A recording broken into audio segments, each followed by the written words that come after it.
আল্লাহ রাব্বুল আলামিন বলে, বন্ধু 7 আসমান টপকাইয়া আপনারে আমি মেরাজ করাইলাম। বন্ধুর সঙ্গে বন্ধুর সাক্ষাৎ হইল, 7 আসমান টপকাইয়া আপনারে আমি মেরাজ করাইলাম। বন্ধু সেখানে গিয়ে বললাম, সব দেখলাম, জান্নাত দেখলাম, জাহান্নাম দেখলাম। আল্লাহ আপনার সঙ্গে আমার কথা হইল, আমার আনন্দ আমি রাখবো কোথায়? আল্লাহ আমার এত আনন্দ আমি কোথায় রাখবো? আল্লাহ বলে, বন্ধু বলুন আপনার কোনো আফসোস আছে কিনা, আপনার আর কিছু চাওয়ার পাওয়ার আসেনি? বন্ধু আপনাকে কি আমি খুশি করতে পারছি?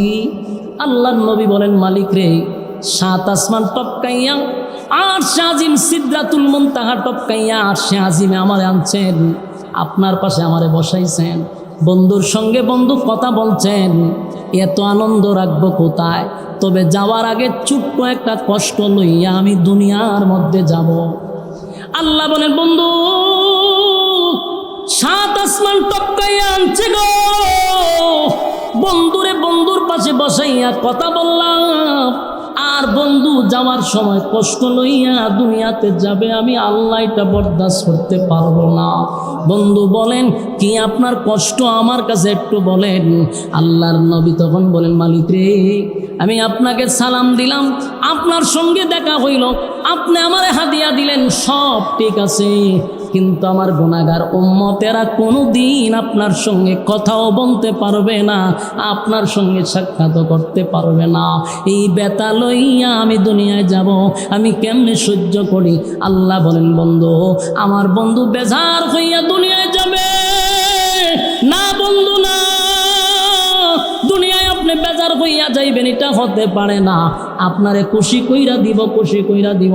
আল্লাহ বলেন, বন্ধু ওয়াদা দিলাম 7 আসমানে উঠাইয়া আমার সঙ্গে সাক্ষাৎ করাইয়া, বন্ধু আমার সঙ্গে আপনার কথাবার্তা কমপ্লিট করাইয়া আপনার আমি হাদিয়া দিলাম, আপনি আমারে হাদিয়া দিলেন, বন্ধুর মধ্যে বন্ধুর কথাবার্তা হইল, যাওয়ার সময় ছোট্ট ব্যথা লইয়া যাইবেন এটাও আমি আপনাকে করতে দিব না। ওয়াদা দিলাম আপনার সঙ্গে দেখা হয়েছে 7 আসমানে, বন্ধু আপনার উম্মতের সঙ্গে দেখা হবে জমিনে। জোরে কোন সুবহান। আল্লাহ বলে, বন্ধু 5 ওয়াক্ত নামাজ দিলাম গো, এই 5 ওয়াক্ত নামাজ যদি আপনার বান্দা বান্দি জমিনে তাইকে আমারে সেজদা দেয়, নামাজে দাঁড়ায়া যায়, ওয়াদা দিলাম, ওয়াদা দিলাম আপনার সঙ্গে যখন আমি কথা বলি যেমন কোনো পর্দা নাই। বন্ধু মুসার সঙ্গে কথা বলার সময় আমার সামনে 70,000 পর্দা ছিল, যেই মুসার সঙ্গে আমার কথা হইতো 70,000 পর্দা দিয়া কথা হয়। বন্ধু আপনার সঙ্গে ওয়াদা দিলাম, আপনার উম্মত যখন নামাজে দাঁড়ায়া যাবে, আপনার উম্মত আর আমি আল্লাহর সামনে কোনো পর্দা নাই। চিৎকার দিয়া কোন সুবহান। আমার নবীর যেমন সম্মান,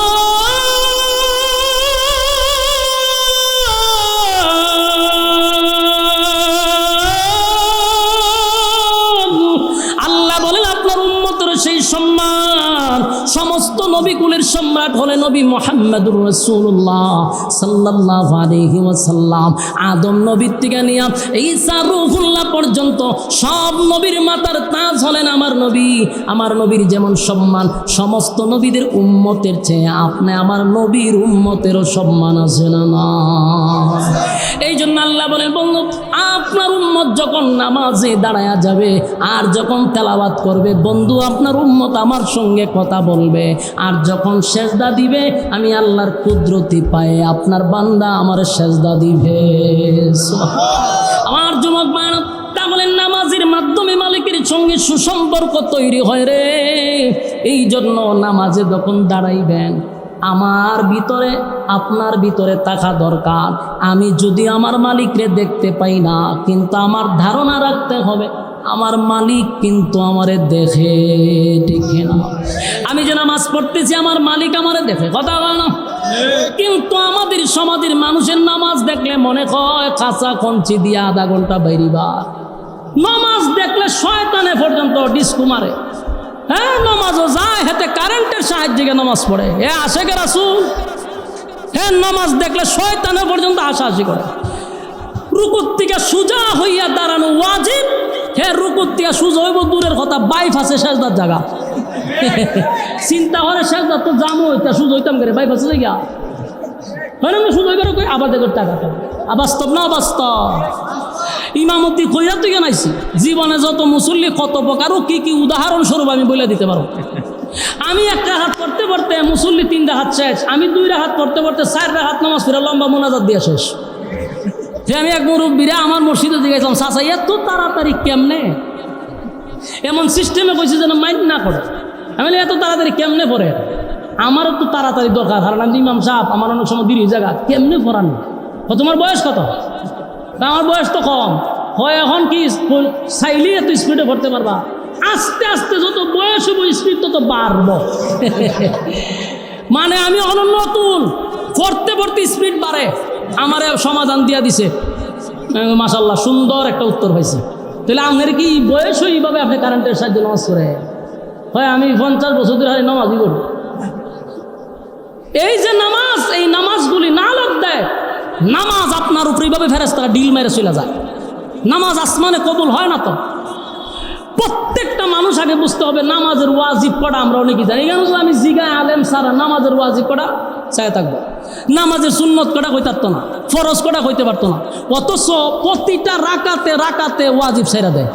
যেমন রুকুর থেকে সোজা হইয়া দাঁড়ানো ওইটা ওয়াজিব, কিন্তু আমি যদি দেখা হয়ে যান তো ওয়াজিব শেষ, নামাজ হইবা কথা হয় না।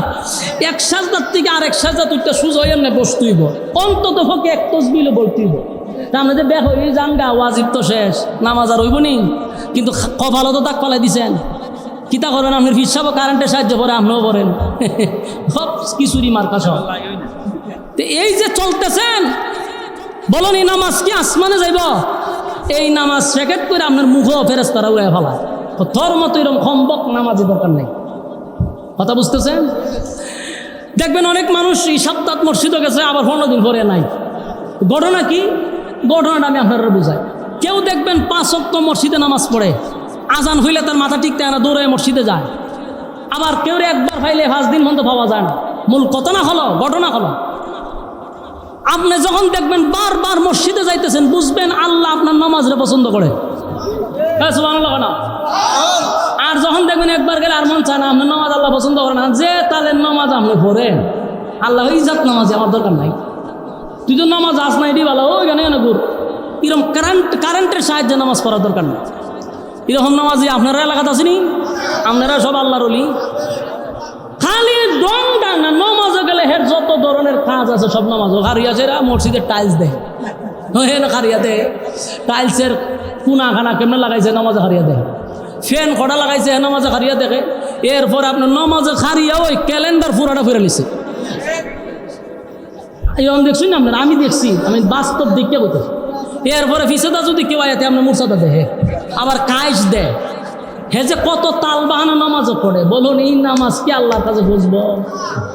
এই জন্য নামাজ পড়তে হবে ধীরস্থির। সাল্লু কামা রাআইতুমুনি উসাল্লি। রাসূল যেইভাবে নামাজ পড়ছে আমাদেরকে এইভাবে নামাজ পড়তে হবে। কথা বুঝতেছেন? আপনার ফিরে যেভাবে যেভাবে বললই তো আপনার ফির কোরআন হাদিস থেকে কইতেছে কিনা এটা আপনার রিসার্চ করতে হবে। মন গড়া কারো অনুসরণ করা যাবে না, অনুসরণ করতে হবে কোরআন সুন্নাহর ভিতরে লোকটা আছে কিনা। যদি তার মধ্যে কোরআন সুন্নাহ থাকে আমি তার ভক্ত, কোরআন সুন্নাহ নাই এরকম ফির আমার দরকার নাই। যেই ফিরের বইয়ের ফর্দা নাই এই ফিরের মুরিদ হওয়ার আমার দরকার নাই। যেই ফির তার মুরিদান মহিলার আইনা খাওয়া সুমা দেওয়ায় এই দাজ্জালের কাছে মুরিদ হওয়ার আমার দরকার নাই। কথা হয় না? সে নিজে দাজ্জাল, মানুষগুলোকে দাজ্জাল বানাইতেছে। এই পর্দা করা ফরজ, ফরজ ফরজ। নামাজ যেমন ফরজ, পর্দা করা ফরজ। কোন বেগানা নারী কারো সামনে যাইতে পারবে না। এতে ফির হোক আর বাপ হোক। এমনও কথা আছে যুবতী মাইয়ার কাছে আপন বাবা ওই এক ঘরে একা যাওয়ার ঠিক না, নিষেধ করে দিছিস না। আর আমি ফির আমনে ঘরে এটা তেমন মাইয়া জুতা বাইরে হবালের তারা বাড়াই নেবে, বন্ডামি করার জায়গা বাস না। নিজের যুবতী মাইয়ার কাছে ইসলাম কইছে একা যদি তোমার মাইয়া ঘরে থাকে তুমি যাইবা না, তুমি বাপ হইলে কি দিছো যাও না, মাঝখানে শয়তান থাকবো। আর ফিরের কাছে মুড়িদা না ইয়া বেরিয়ে ওই আঙ্গুলে শুষে আমার হে বলে মুড়িদা, এটা আমার মাইয়া। আস্তাগফিরুল্লাহ। তাহলে এই সমস্ত পীরগুলার থেকে সাবধান থাকতে হবে। এরা নিজেও জাহান্নামী, এরা মানুষকে রশিদা বাইন্দা জাহান্নামে নিতেছে। আমি তো না করি না পীর মুরিদি যায় না, পীর ধরতে হবে আপনাকে। কেন ধরতে হবে? পীর শব্দের অর্থ হইল উস্তাদ। বলুন পীর কি? উস্তাদ। আমরা ফির মনে করি যেটা বুঝি একার মারা, তো ফির মানেই হলো উস্তাদ। উস্তাদ আপনাকে শিক্ষা দিবে, তে শিক্ষক তো আগে জানতেই তো। শিক্ষকের যদি আপনার এলেম না থাকে তা আপনার কি শিখে যাবে। এই জন্য ফির ধরতে গেলে আগে দেখবেন যে আমার ফির কোন মাদ্রাসা, সেগুলো দিস, কোন মাদ্রাসার বুখারী পড়ায়, কোন মাদ্রাসার শিক্ষকতা করে, কোন মসজিদের খতিবগিরি করে। ফিরের যদি যোগ্যতা না থাকে সে আমার শিখাইব কি? এই যোগ্যতা নাই বিদায় তো মহিলা দিয়ে ভাউটি পায়। কদিন আগে একটা ভিডিও দেখছি আমি, আপনি যদি প্রমাণ দেখান সাথে সাথে ডকুমেন্টস আপনারা দেখাই দিন। আমি একটা ভিডিও দেখছি, নাম করা ফির মহিলারা ভাও ঠিকতেছে, আর কেরা জানা লুগাইয়া তাই ভিডিও করে নিচ্ছে, জানে না ভিডিও দিয়ে করতেছে, লুগাই একজনে করে নিচ্ছে, লুগাইয়া সাইডা দিচ্ছে। এখন ফিরের তো অবস্থা খারাপ, মহিলারা ভাও ঠিকতেছে। নাউজুবিল্লাহ, না চিন্তা করছে। আপনাদের সরল মানুষ, আপনারা সরল সোজা পাইয়া ইমানগুলা ধ্বংস করে জাহান্নামে নিয়ে দিতেছে। ভাই আল্লাহ রাস্তে বলি, আমি আপনাদের দুশ্মন না, এই কথাগুলি আমি বেশি বলি। এই জন্য পুরা এলাকার মধ্যেও, আমার এলাকা তো এই কথা এখনো বলতেছি, সারা ইউনিয়ন বিরুদ্ধে গেল আমি কইছি আমার যেটা বলার এটা বলতেই থাকবো। তুমি আমার চোখের সামনে শিরিক করবা, বেদাত করবা, আর আমি চুপ থাকবো, বুবা শয়তান। আমি যে চুপ থাকি দিলে বুবা শয়তান হিসেবে দাঁড়াইতে হবে। আপনাদের হাতে পায়ে ধরবে। নামাজ এটা হলো ফরজ, পর্দা করা কি কথা হয় না, এটি শিখাইছি না আপনারা রে? হ্যাঁ, পর্দা করা ফরজ। পর্দা ফরজ মানে কি? আমি আমার বউ আমার ফিরের কাছে পাঠাইতে পারবো? মাথায় রাখবেন আমার যুবক ভাইরা। আল্লাহ রাব্বুল আলামিন বলেন, বন্ধু আপনার উম্মতের সঙ্গে আমার সাক্ষাৎ হবে নামাজে, আর তেলাওয়াতের মাধ্যমে আমার সঙ্গে কথা হবে। তাই আল্লাহ বলেন, ইয়া আইয়ুহাল মুযাম্মিলু কুমিল লাইলা ইল্লা কালিলা নিসফাহু আও ইনকুস মিনহু কালিলা আও জিদ আলাইহি ওয়া রাত্তিলিল কুরআনা তারতিলা। আল্লাহ প্রথম বলছে, বন্ধু প্রস্তুতি নেন। এইভাবে যদি আপনি কম্বল দিয়া শুয়ে থাকেন, আপনার মিশন বাস্তবায়ন হবে না। আমি আল্লাহ আপনাকে যেই মিশন নিয়ে পাঠাইছি, বন্ধু কম্বল দিয়া শুয়ে থাকবেন না, দাঁড়িয়ে যান। রাতের একটা অংশ আমি আল্লাহর জন্য ব্যয় করেন, নামাজে দাঁড়ায়া যান। আর আপনি তার তিলের সাথে কোরআন তেলাওয়াত করেন। তাহলে নিজের বন্ধুরে নামাজের কথা বললেন, কোরআন তেলাওয়াতের কথা বললেন, আর তাহাজ্জুদের নামাজের মাধ্যমে আল্লাহর সঙ্গে বন্ধুত্ব তৈরি হয়। জোরে কোন সুবহানাল্লাহ।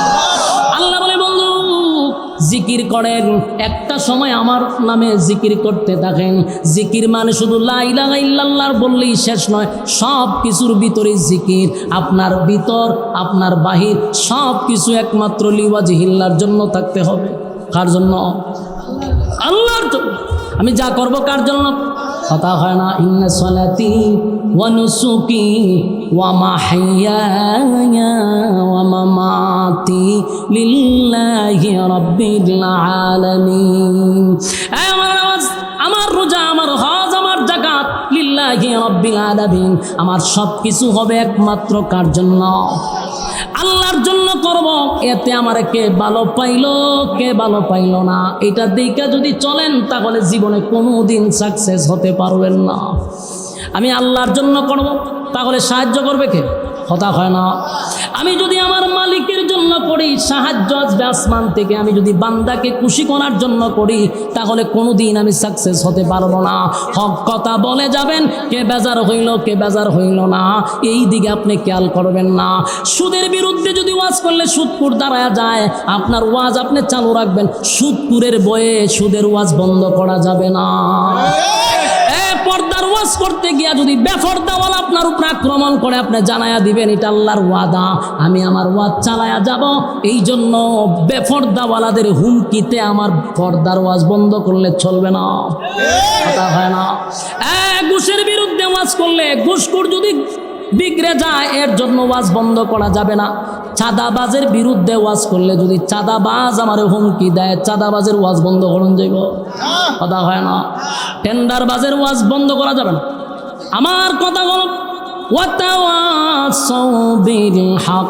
আল্লাহ বলেন তোমরা হক কথা বলো। হক কথা, হক কথা বলতে হবে। এটা তিতা, কিন্তু এটা বলতে হবে। এটা মিষ্টি না। হক কথা কিন্তু তিতা, এটা কি না? মিষ্টি না। সবার কাছে ভালো লাগবে বিষয়টা এমনও না। কিন্তু আপনার জবান বন্ধ করা যাবে না। আমার যুবক ভাইয়েরা, আপনাদেরকে যেই জায়গায় রাখছিলাম সেই জায়গার কথাটাই বলি। আমরা যেইভাবে চলতেছি কোনো অসুবিধা নাই। আপনার আশিকে রাসূল নবীর প্রেমিক হিসাবে দাবি করেন, আমি শুধু এতটুকুই বলবো, যেই পরিমাণ নবীরে ভালোবাসেন শুধু ওই পরিমাণ নবীর ইতাআত করেন, নবীর অনুসরণ আর অনুকরণ করে চলেন। আল্লাহর কসম, আপনারা নবীর হাউজে কাউসারের পানি পান করবেন। হ্যাঁ যুবক ভাইরা, কিয়ামতের কঠিন ময়দানে মানুষ যখন কলিজা পাটা পিপাসা লইয়া দাঁড়াইব, তখন আমার নবীকে আল্লাহ পানি পান করানোর জন্য হাউজে কাউসারের পারে দাঁড় করাইব। আর আমার নবী কাদেরকে পানি পান করাইব? নবীর উম্মতের কাছে এক পেয়ালা পানি নবীর বরকতি হাতের পানি পৌঁছায়া দিবে। সুবহানাল্লাহ। সেদিন অনেক মানুষই নবীর কাছে যাবে পানি পান করার জন্য, কিন্তু সেদিন নবীরে তারা দেখতে পারবে না, নবীও তাদেরকে দেখবে না। একটা চিৎকার দিয়া বলবেন, মালিক, নবীর জন্য তো মিছিল করলাম, নবীর জন্য জীবন দিলাম, কিন্তু আজকে পানি পান করতে আসলাম গো, আপনার বন্ধুরে দেখি না। আপনার বন্ধু সবাইরে পানি পান করাইল, কিন্তু আমি নবীর কাছে আসার পরে মাঝখানে একটা পর্দা পড়ে গেল, এখন আর নবীরে দেখা যায় না। আল্লাহ আওয়াজ দিয়া বলবে, এ বন্ধু, আপনার এই উম্মতগুলি দুনিয়াতে আপনার তরিকা অনুযায়ী জীবন যাপন করে নাই, মন গড়া জিন্দেগি চালাইছে, পীরের কথা শুনা জীবন যাপন করছে, একবারও কোরআন হাদিসে আছে কিনা এটা একবারও চেক করলো না, একবারও সে এটা স্টাডি করলো না, জীবনটা চালাইছে মন গড়া জীবন যাপন কইরা নবীর হাতের বরকতের পানি পান করা যাবে না। আল্লাহর নবী সেদিন পানি পান করাইতে গিয়ে দেখবো মাঝখানে পর্দা কি তারে, এতক্ষণ দেখলাম লক্ষ কোটি কোটি উম্মতেরা দৌড়াই আইতেছে, কিন্তু আওয়ার পরে এখন আর দেখে না, মাঝখানে পর্দা ফেলাই দিছে। তো নবীও শিক্ষার দিবা, আল্লাহ আপনি তো পানি আপনার কাছে আমি জোর করে আনছি, হাউজে কাউসার দিছুন আপনি আমার গিফট, উম্মতে পান করাই বলেন, উম্মতে পানি পান করাইতে যায়, কিন্তু আমি আর দেখি না। আল্লাহ ভাই আপনি দেখবেন না কেন? কারণ এদেরকে পানি পান করাইতে পারবেন যারা দুনিয়াতে আপনার নবীর তরিকা, আমি আল্লাহর হুকুম পালন করছে, এরার আপনি পানি পান করাইতে পারবেন। যাদেরকে আপনি দেখেন না, তারা মন গড়া জীবন যাপন করছে, আপনার তরিকায় চলে নাই। আমার কথা বুঝুননি? পানি কি সবাই পান করতে পারবো? একদল পানি পান করবে আর একদল নবীরে দেখবে না, নবীও তারা দেখবে না। তখন আল্লাহ ঘোষণা দিব যে এরা আপনার তরিকা অনুযায়ী চলে নাই, কোরআন সুন্নাহ অনুযায়ী জীবন যাপন করে নাই, মন গড়া জীবন চালাইছে। নবী রাগে গুসায় বলবে, সুক্কান সুক্কান, হ্যাঁ লিমান গায়্যারা বাদি, দূর হয়ে যায়, এমন উম্মতের আমার কোনো দরকার নেই। কি বুঝলেন? নবী যদি হাসরের মাঠে আপনি আমারে সরাইয়া দেয়, আর কেউ আমরা সুপারিশ করবো? হ্যাঁ কথা কয় না তো। কোন ফির মুরিদানরে সুপারিশ করে জান্নাতে নিতে পারবো? কথা কয় না তো। আপনারা তো একটা ক্যাপসুল খাওয়াই দিছে যে ফির দর্শক নিশ্চিন্তা থাক, জান্নাত লই যাবো। জান্নাতটা কি তা ফিরের বাপের? হ্যাঁ কথা না, বাপের কিনা নি? আদম নবীর থেকে নিয়ে ঈসা রূহুল্লাহ পর্যন্ত কোন নবীর সাহস নাই হাসরের মাঠে আল্লাহর সঙ্গে কথা বলা। সবাই তরতর করে কাঁপতে থাকবে, শুধুমাত্র কেবলমাত্র আমার আপনার নবী আল্লাহর সঙ্গে কথা বলবে। সেদিন একমাত্র আমার নবী সুপারিশ করার যোগ্যতা পাবে, আর কেউ যোগ্যতা পাবে না। যতই আপনি লাউ খাওয়ান আর ছাগল আর গরু খাওয়ান, কোনো লাভ হতো না। নবী সুপারিশ করলেই জান্নাতে যেতে পারবেন। তো নবী কাদেরকে সুপারিশ করবে? নবীর তরিকায় যারা চলবে তাদেরকেই নবী সুপারিশ করবে। নবীর তরিকায় চলতেন না, মন গড়া চলবেন, নবীর হাতের পানি পান করতে পারবেননি। মানুষ হাসরের মাঠে উঠবে কলিজা পাটা পিপাসা লইয়া, উলঙ্গ অবস্থায়, এত পিপাসা লাগবে যে পৃথিবীর সব পানি দিল তার তৃষ্ণা নিবারণ হবে না। আর যারা নবীর হাতের এক পেয়ালা পানি খালি পান করবে, 50,000 বছরের ভিতরে আর পানি পান করা লাগবে না। এমন এক পানি, এই পানি শুধু একমাত্র আশিকে রাসূলদের জন্য। তা আপনি আমার জন্যই পানি রাখছে, কিন্তু ভালোবাসার সাথে খালি নবীর তরিকায় চলবেন, আর কিছু লাগবে না। কথা কি বুঝতেছেন? আমার যুবক ভাই, শেষ কথা বলি, আপনাদেরকে বিরক্ত করছি অনেকক্ষণ সময়, আপনারা গরমের মধ্যে বসে আছেন, আমি কথা শেষ করতেছি। 1 নাম্বার কথা হলো, নবীর ভালোবাসা লইয়া যেমন আবু তালেব জাহান্নামে গেল, আমরা শুধু ভালোবাসা যদি রাখি আমরা জানা যেতেইব। তাই ভালোবাসার সঙ্গে নবীর অনুসরণ অনুকরণ থাকতে হবে, কথা হয় না? আবু বকর নবীরে ভালোবাসত, আবু তালেব আবু বকরের চেয়ে বেশি নবীরে ভালোবাসছে, কিন্তু আবু বকর জান্নাতের সর্বোচ্চ স্থানে গিয়া বসে গেল, আর আবু তালেব জাহান্নামে গেল। মাঝখানে শুধু নবীর তরিকা নাই, নবীর অনুসরণ নাই, নবীর অনুসরণ অনুকরণ ছাড়া জান্নাতে ঢোকার অনুমতি নাই। আপনি আমার নবীরে আল্লাহ এত পাওয়ার দিছে গো, এত পাওয়ার আমার নবীরে আপনার নবীরে দিস। আদম নবী গিয়া বললেও জান্নাতের গেট খুলে না। ইব্রাহিম খলিলুল্লাহ, খলিলুল্লাহ মানে আল্লাহর বন্ধু, আল্লাহর বন্ধু খলিলুল্লাহ কত পরীক্ষা দিল, সেই পরীক্ষা দিয়াও আল্লাহর বন্ধু খলিলুল্লাহ জান্নাতের গেটে গেলে গেট খুলে না।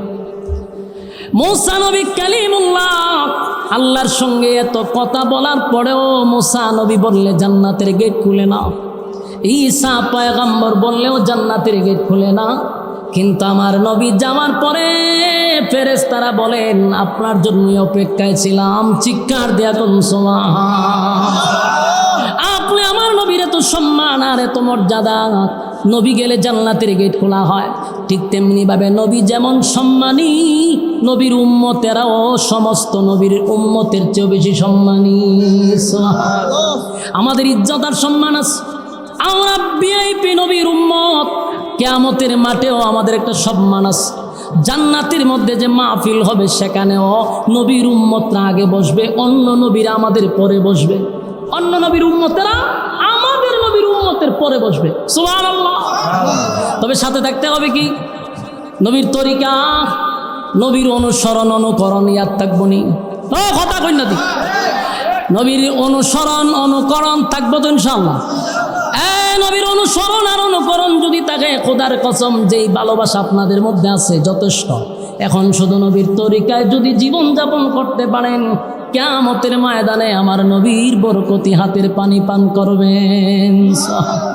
আল্লাহ বলেন বন্ধু আপনি জানায়া দেন, গভীর রাত্রে যারা আমার সঙ্গে নামাজের মধ্যে দাঁড়াবে তাদের সঙ্গে আমার বন্ধুত্ব তৈরি হবে, আর যারা কোরআন তেলাওয়াত করবে তাদের সঙ্গে আমি আল্লাহর কথা হবে। কারা কারা এই আমলগুলা করতে পারবেন? দুইটা হাত তুল্লা দেখায়া দিই। লিল্লাহে তাকবীর, নারে তাকবীর। রাজি আছো ইনশাআল্লাহ? এক নাম্বার হলো কিয়ামুল লাইল যদি তাহাজ্জুদ পড়ে আল্লাহর বন্ধু হওয়া যায়। দুই নাম্বার হলো তেলাওয়াত করতে হবে তারতিলের সাথে, সহি শুদ্ধভাবে কণ্ঠ দিয়া, যেই কণ্ঠ আছে এই কণ্ঠ দিয়ে পড়তে থাকবেন, এতে আল্লাহর সঙ্গে আরো কাছে যাওয়া যায়, আল্লাহর সঙ্গে কথা বলা যায়। পারবো তো ইনশাআল্লাহ? সম্মানিত শুধু যেই পরিমাণ গরম, এই গরমের মধ্যেও যে আপনারা এতক্ষণ সময় বসে রয়েছেন, এটা একটা ইমানি পরীক্ষা। ইমানি পরীক্ষা আপনারা উত্তীর্ণ হয়েছেন। আপনারা যে এতক্ষণ সময় এখানে বসে আছেন, যতক্ষণ বসা ছিলেন, নাযালাত আলাইহিমুস সাকিনা, উপর থেকে সাকিনা রহমত নাজিল হয়েছে। মুনাজাত দিয়া যদি আমরা যাইতে পারি, আল্লাহ সগীরা গুনাহ মাফ করে দিতে পারে। এবং শুধু সগীরা গুনাহ নয়, কেউ যদি এখানে তওবা করে আল্লাহ কবিরা গুনাহ মাফ করে দিবে। আমরা দীর্ঘক্ষণ সময় কথা শুনছি, এই গরমের মধ্যে আর সামনে আগানোর কোনো সুযোগ নাই। আমরা যারা বসছি, আমরা এখন মুনাজাত দিব, মুনাজাত দিয়ে ইনশাল্লাহ বাড়ি যাব। আপনারা আর একটা দাওয়াত দিয়া যাই, 12ই রবিউল আউয়াল যাইতেছে। হ্যাঁ, 12ই রবিউল আউয়াল। এই 12ই রবিউল আউয়ালে করমপুরে আবারও এই বছর আমি আসতেছি। কথা বুঝতেছেন? গরমের মধ্যে তো সিজনের শুরু, এখন এত সময় বয়ান করা যায় না। আর যখন আমরা সিজন আছে কথা কইতে কইতে একটা অভ্যস্ত হয়ে যাগা, তখন আর কথা বলতে অসুবিধা হয় না। ইনশাল্লাহ আমার পক্ষ থেকে দাওয়াত দিয়ে যাই, এই করমপুরে আমি আসতেছি 12ই রবিউল আউয়াল। এই দিনটাতে ইনশাল্লাহ এরা গত বছরও নিয়েছিল, এই বছর আবার দাওয়াত দিছে। দেখা হইব ইনশাল্লাহ, কথা হবে, আবার আপনাদের সামনে দেখা হবে ইনশাল্লাহ। খুব কাছেই তো আপনাদের, যাবেন ইনশাল্লাহ। আর আখাউড়া আরও অনেকবার আসবো, আল্লাহ যদি হায়াতে বাঁচায় রাখে। আমরা যারা দাঁড়িয়ে আছি সবাই বসে যাই, দুরূদ শরীফ পড়ি। আল্লাহুম্মা সাল্লি আলা, কি হতা সংক্ষেপে মোনাজাত দিয়ে যাবেন, কেউ উঠবেন না, একটু বসেন, 5 মিনিট বসেন, একটু বসেন।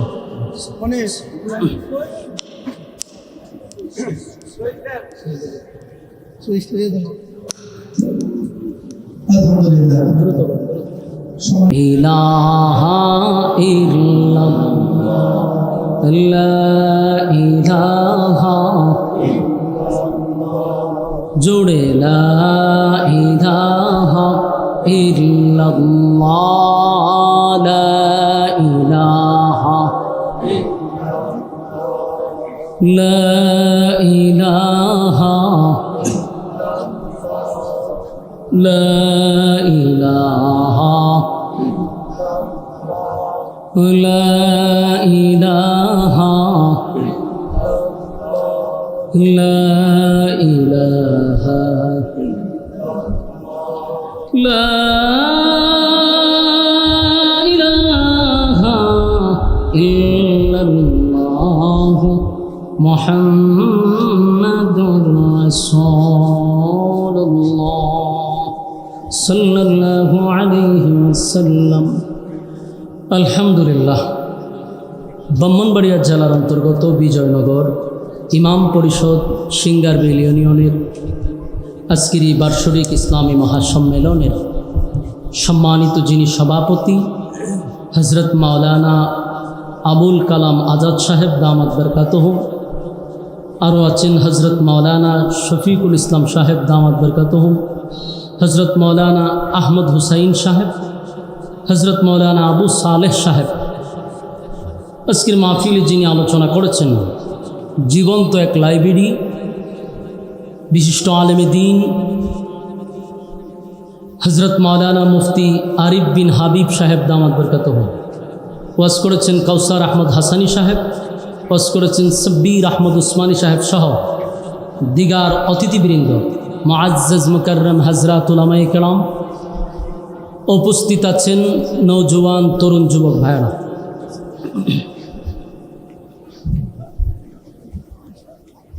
পর্দার আড়ালে অবস্থানরত পর্দানিশী আমার মা ও বোনেরা, সকলকে আমার অন্তরন্তস্থল থেকে জ্ঞাপন করছি মুবারক সবটুকুন শুকরিয়া আল্লাহ সুবহান মহিয়ান গড়িয়ান সর্বশক্তিমান আল্লাহ পাকের জন্য,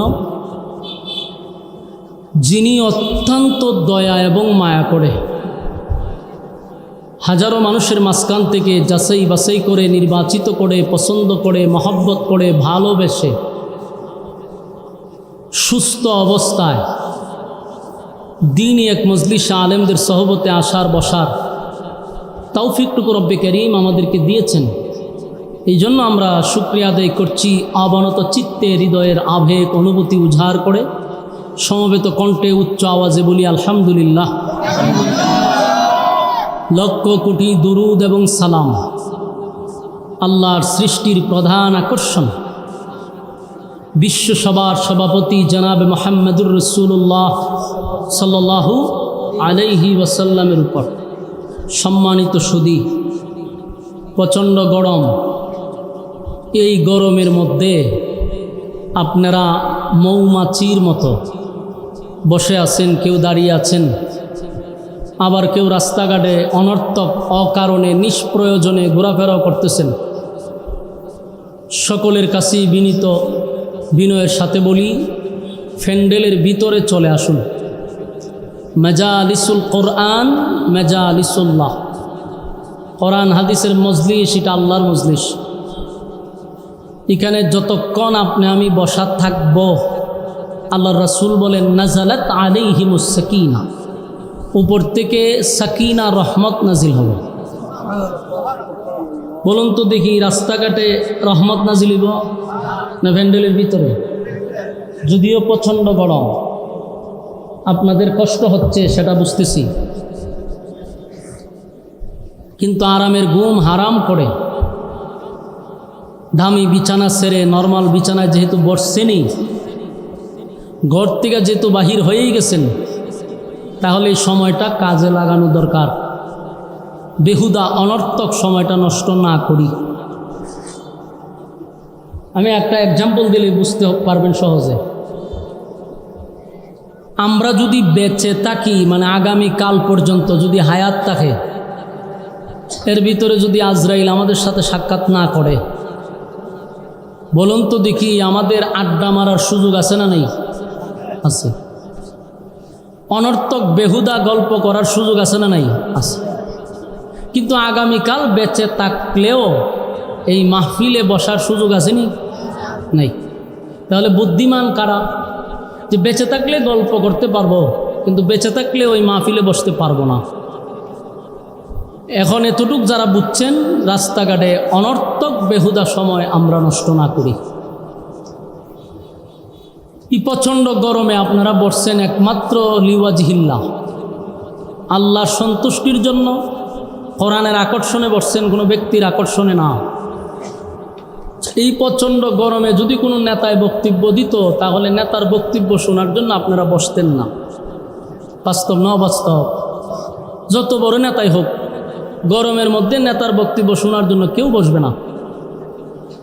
আর যেই যতটুকু মানুষ আসছেন, এতটুকু কোনো নেতার বক্তব্য শুনতে এতটুকু সময়, এর ভিতরে কয়েকশো চেয়ার ভাঙাভাঙি শুরু হয়ে যেত।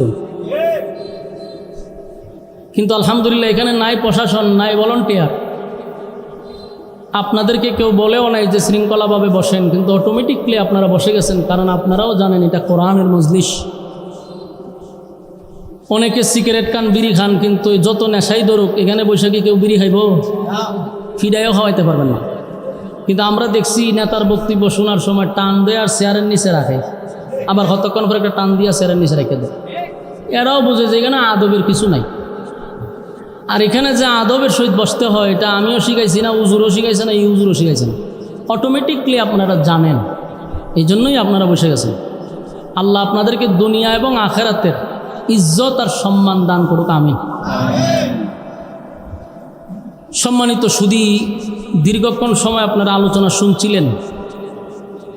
আমাদের একেবারে ইয়ং তরুণদের মধ্যে একজন বিজ্ঞ আলেম, জীবন্ত এক লাইব্রেরি, রেফারেন্স ভিত্তিক কথাবার্তা বলে থাকেন, আল্লামা আরিফ বিন হাবিব দামাত বরকাতুহুম, সুন্দর আলোচনা করছেন, আপনারা শুনছেন। আমি আপনাদের সামনে দোয়া নেওয়ার উদ্দেশ্যে আসছি। আমার যোগ্যতা নয় আপনাদেরকে ওইভাবে বোঝানোর, তারপরও মানুষ কেন দাওয়াত দেয় আমি নিজে জানি না। আমার মাদ্রাসায় প্রতি শুক্রবার একদিন আমি বসি, তো 64 জেলার বিভিন্ন জেলাতে মানুষ যায়, এদেরকে বিদায় করতে তো আমার মাগরিব হয়। প্রায় সময় একটা কথা বলি যে আমারে কোন খামে নেন, আমি তো আমার নিজের প্রতি আমি চিন্তা করি যে আমার খেয়ে মানুষ দাওয়াত দেয়। এরপরে যেহেতু মানুষ মহব্বত করে ভালোবাসে, ভালোবাসার টানে আপনাদের মাঝে আসছি। 2-4টা কথা যদি আল্লাহ বলার তৌফিক দান করে বলবো ইনশাআল্লাহ। ধৈর্যের সাথে শ্রবণ করবেন তো ইনশাআল্লাহ। মুনাজাত পর্যন্ত থাকবেন এরকম একটা নিয়ত করা যায় তো ইনশাআল্লাহ। মুনাজাতের আগে কেউ যাবেন না, মুনাজাত পর্যন্ত থাকবেন এরকম নিয়ত কার কার আছে? একটু হাত তুলে দেখেন তো দেখি। আমরা তুললাম, কষ্ট করে না, হাত তুলেন, আপনারা তুলেন।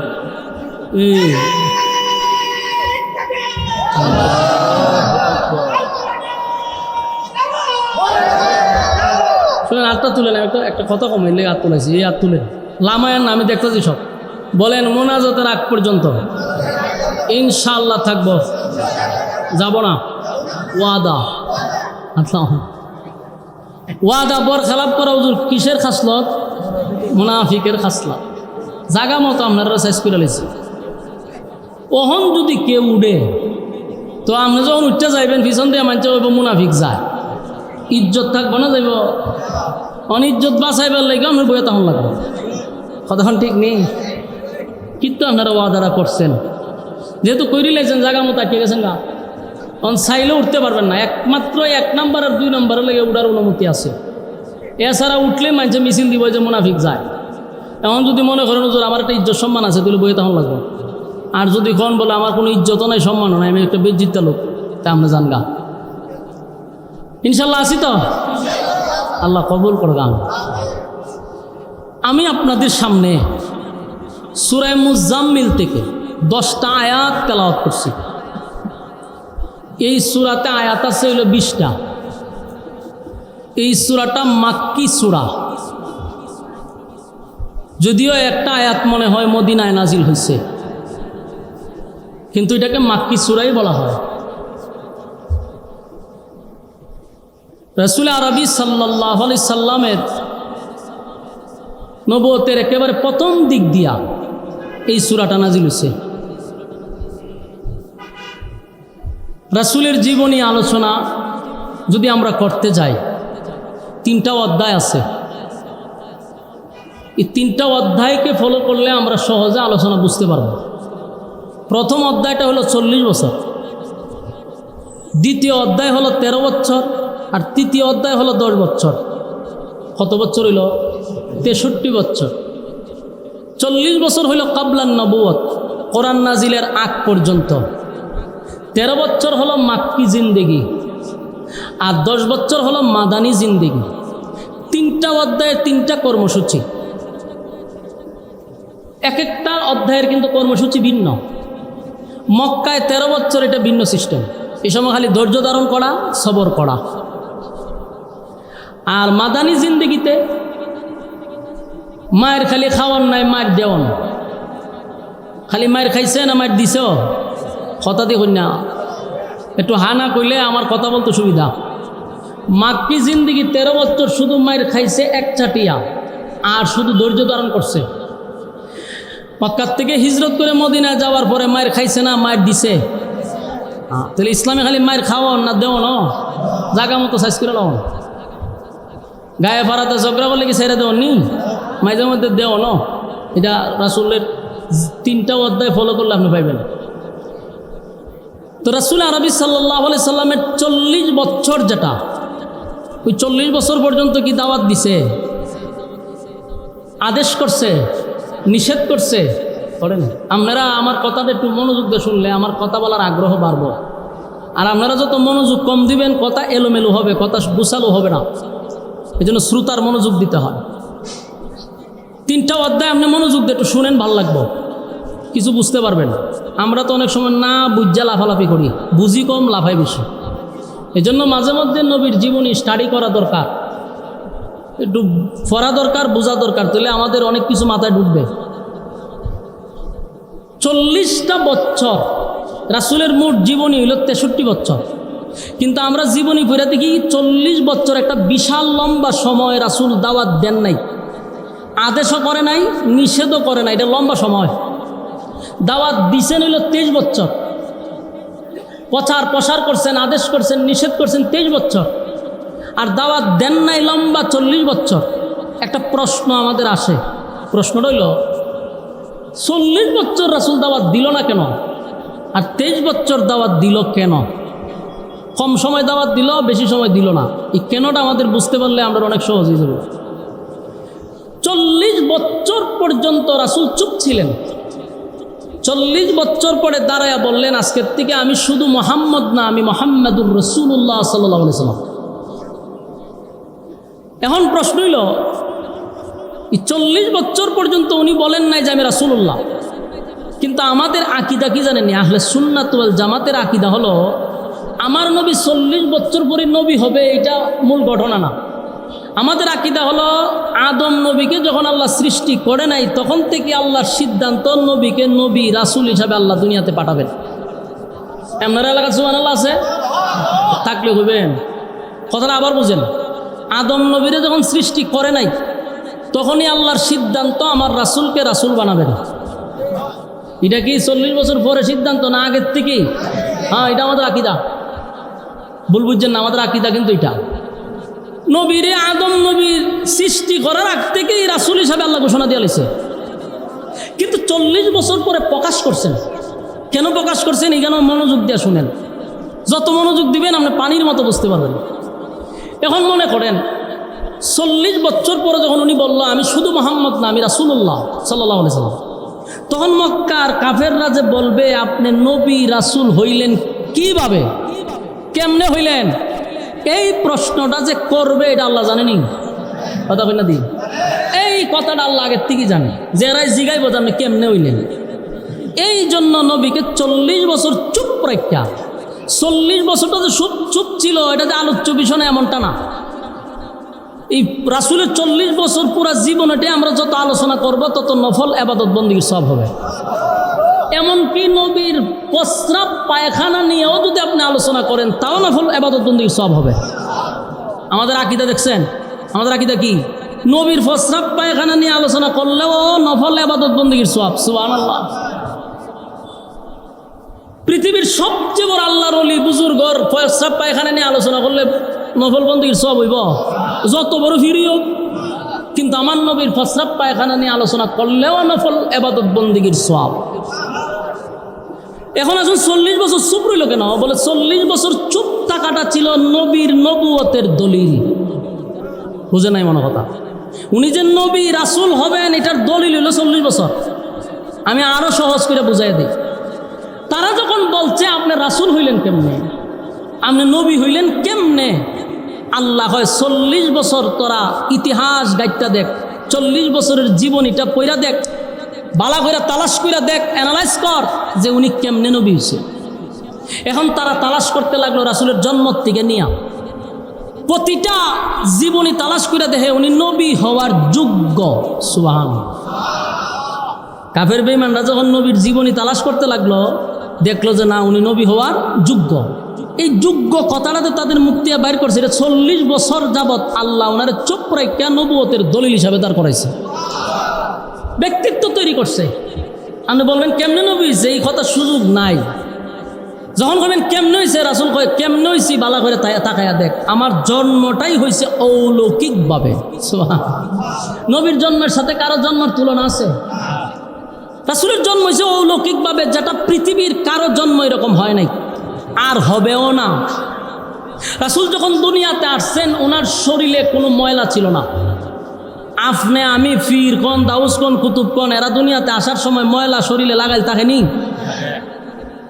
আমার রাসূলকে আল্লাহ একেবারে গোসল করাইয়া খুশবু মাখাইয়া দুনিয়াতে পাঠাইছেন। তাহলে রাসূলের জন্মটা অলৌকিক কিনা? 2 নম্বর হলো রাসূল দুনিয়াতে আসার পরে আমরাও দুনিয়াতে আইসা কান্নাকাটি করি, কিন্তু রাসূলের কান্নাটা ছিল ব্যতিক্রম।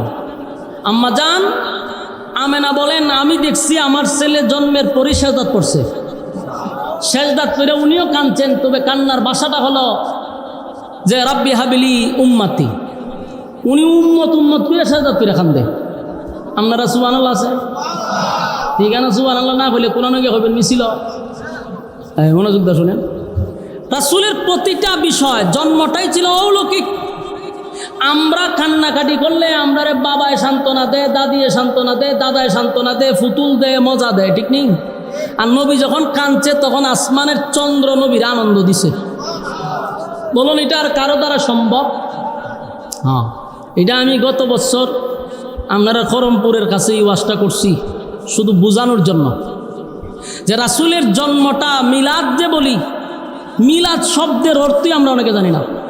আমরা মিলাদ কইলি 5-6 জন লইয়া বইয়ে যে একটা সামনে জিলাপির বোতল লইয়া বইয়ে মিলাদ আরম্ভ করে দিই। আসলে এটা মিলাদ না, মিলাদ শব্দের অর্থ হলো জন্ম। বলুন মিলাদ শব্দের অর্থ কি? জন্ম নিয়ে আলোচনা করা। বলুন জন্ম নিয়ে কি করা? আলোচনা করা। এটা আলোচ্য বিষয়। রাসূলের মিলাদ কি করা? আলোচনা করা। এটা আলোচ্য, এটা পালনীয় নয়। 40 বছরের আগে আপনি কিতা পালন করবেন? নবী যেভাবে জন্ম নিয়েছে এভাবে জন্ম নিতে পারবেন? নবীর চন্দ্র আনন্দ দিছে আপনি পারবেন? তাহলে এটা আলোচনা করতে পারবো, এটা আমরা দেখাইতে পারবো কইরা। যেটা দেখাইতে পারবো কইরা এটা কয় পালন, যেটা কইরা দেখাইতে পারবো না এটা আলোচনা করতে পারবো, এটা কয় আলোচ্য বিষয়। এই জন্য রাসূলের মিলাদ আলোচ্য বিষয়, যত আলোচনা করবেন তত সওয়াব। সুবহানাল্লাহ। আপনারা কি বিরক্ত হইতেছেন? মনোযোগ দিয়া শুনেন। আর যারা উঠতেছেন কিন্তু এটা কিন্তু অনেক মানুষে দেখতেছে, পরে কিন্তু আত্মা স্লোগান শুরু হইব মুনাফিকের। মনোযোগ দিয়ে হয়ে থাকুন। তাহলে দেখেন এখানে আমার ডাইনে বামে বিজ্ঞ 2 জন আলেম বসা। আমি আর অনেক আগের থেকে ছিল, আমার উস্তাদ সমতুল্য, তাদের জুতা বহন করার যোগ্যতা নাই, কিন্তু আমি এদের সামনেই বলতেছি, একটু মনোযোগ দিয়ে শুনেন। রাসূলের 40 বছরের জীবনীটা এটা শুধু আলোচনা করতে পারবেন, ফালন কইরা দেখানোর মতো কোনো শক্তি মানব জাতির নাই, পারবে না।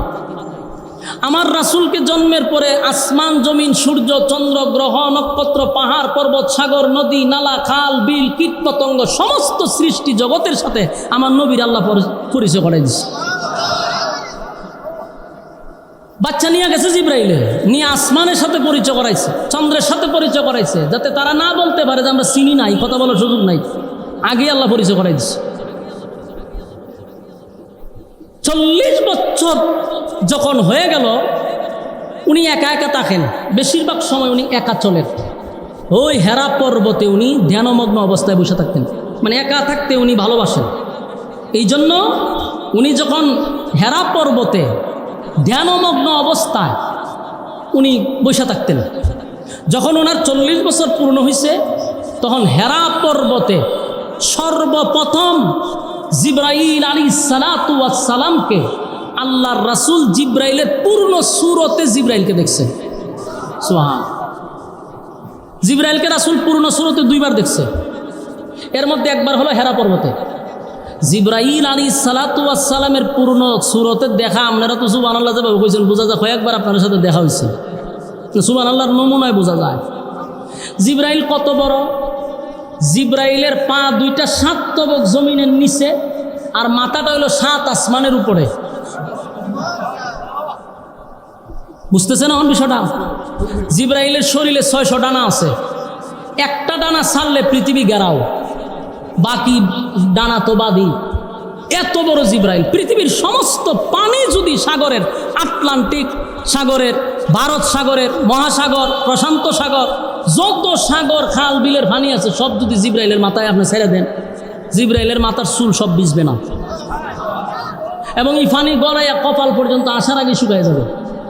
সুবহানাল্লাহি ওয়া বিহামদিহি। সুবহান। জিব্রাইল কত বড়! এরকম জিব্রাইল তার পূর্ণ সূরত নিয়ে যখন নবীর সামনে আইছে, বলুন তো দেখি কতটুক ভয়ানক অবস্থা। সারা পৃথিবী জিব্রাইলের শরীর দিয়ে বুকে হয়ে গেছে। রাসূল যখন জিব্রাইলের প্রথম সূরতে দেখছেন, ওনার শরীরে কম্পন সৃষ্টি হয়ে গেছে, কাঁপতে শুরু করছেন। জিব্রাইল রাসূলকে এইভাবে বুকের সাথে এইভাবে চাপ দিছেন, একটার পর একটা 3টা চাপ মারছে।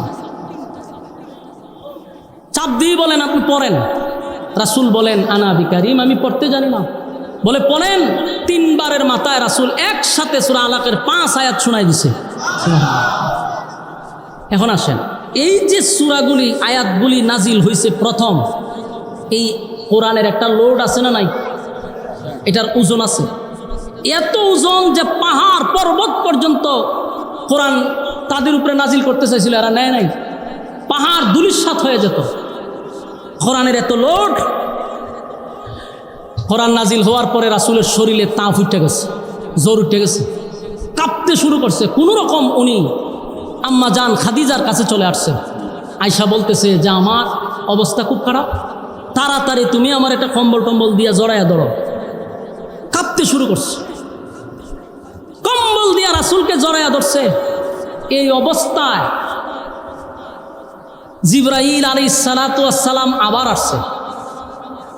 আয়সা এই কম্বল অবস্থা যখন রাসূল শুয়ে রয়েছে, তখন এই মুহূর্তে সূরা মুজাম্মিল নাজিল হয়েছে।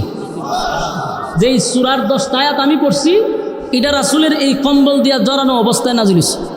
তখন বুঝতেছেন কেন নাজিল হয়েছে? নাজিলের কারণটা বলে দিলাম।